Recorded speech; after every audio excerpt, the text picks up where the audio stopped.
But I want you to get excited about how God does things. Because let me just look at, I'll start with John 14, and this is what he's telling his disciples on the night that he was betrayed.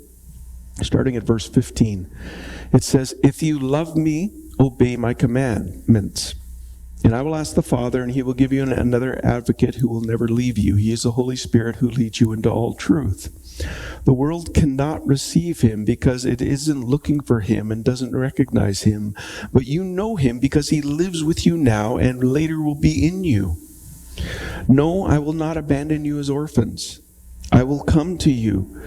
Soon the world will no longer see me, but you will see me. And since I live, you will also live. When I am raised again to life, you will know that I am in my Father, and I am my Father, and you are in me, and I am in you."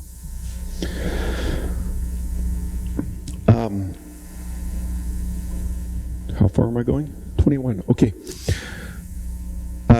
Those who accept my commandments and obey them are the ones who love me, because they love me. My Father and I will love them, and will love them, and I will love them and reveal myself to each of them. First point I want you to know is that obedience is our natural response to his supernatural love. It's not something that we try to make ourselves do. It's a response to what he's done for us. It's natural. It's free-flowing. Because I love him, I will obey. And he's given me Holy Spirit to do that.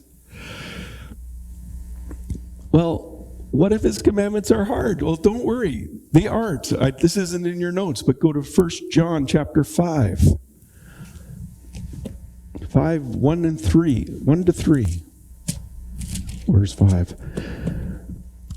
Everyone who believes that Jesus is the Christ has become a child of God, and everyone who loves the Father loves his children too. We know we love God's children if we love God and obey his commandments. Loving God means keeping his commandments, and his commands are not burdensome. His commands are not burdensome, and why should they be?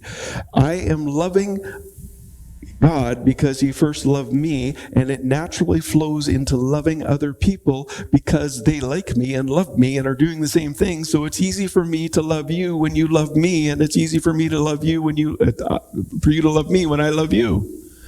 It's not burdensome. Let's go a little bit further back in John, 1 John chapter 4, starting at verse 19. It says, "We love each other because he first loved us." Remember, it comes from God, flows through us, and goes to others. If someone says, "I love God," yet hates his fellow believer, that person is a liar. And if we don't love people we can see, how can we love God whom we cannot see? And he has given us this command: those who love God must also love their fellow believers. Remember, obedience is our natural response to his supernatural love. Point 2, his supernatural love allows us to love each other. It's not just that he tells us to love each other. It's that he enables us to accomplish every good work prompted by our faith. He enables us to love each other when it's easier not to. I know I love God because I love other people, and his commands are not burdensome because it's easy for me to love you when you love me.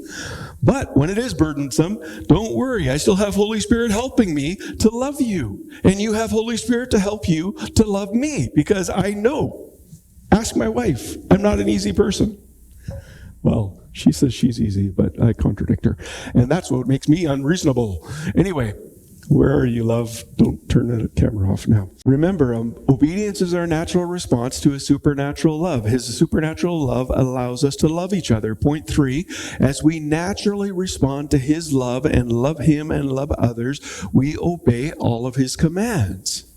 He's made it easy for us. He empowers us to do what he tells us to do. Remember, he empowers us to accomplish every good work prompted by faith.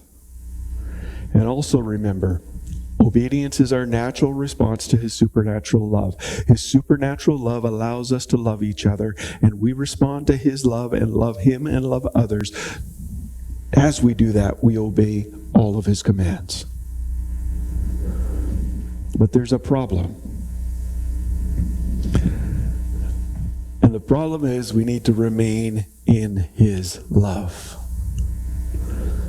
To love him and love others, we need to remain in his love.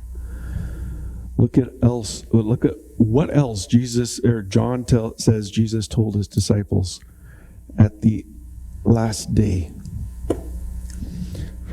John 15, starting at verse 5.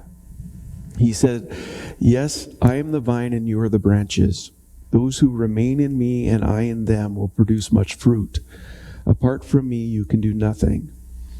Anyone who does not remain in me is thrown away like a useless branch and withers, and such branches are gathered up and piled in piles to be burned. But if you remain in me and my words remain in you, you can ask me for anything you want and it will be granted. When you produce much fruit, you are my true disciples, and this brings great glory to my Father." To verse 17. Oh, wow, there's lots. "I have loved you even as the Father has loved me. Remain in my love. When you obey my commandments, you remain in my love, just as I obey my Father's commandments and remain in his love. I have told you this, that you will be filled with joy. Yes, your joy will overflow. And this is my commandment. Love each other the same way I have loved you. There is no greater love than to lay down one's life for one's friends. When you are my friends, if you do what I command, I no longer call you slaves, because a master doesn't confide in his slaves. Now you are my friends, since I have told you everything the Father has told me. You didn't choose me, I chose you and appointed you to go and produce fruit, the fruit that will last, so that my Father will give you whatever you ask in my name.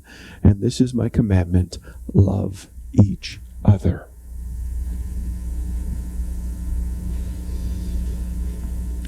Obedience is our natural response to his supernatural love. His supernatural love allows us to love each other. As we naturally respond to his supernatural love and love him and others, we obey his commands. But we will not remain in his love if we don't obey what he empowers us to do.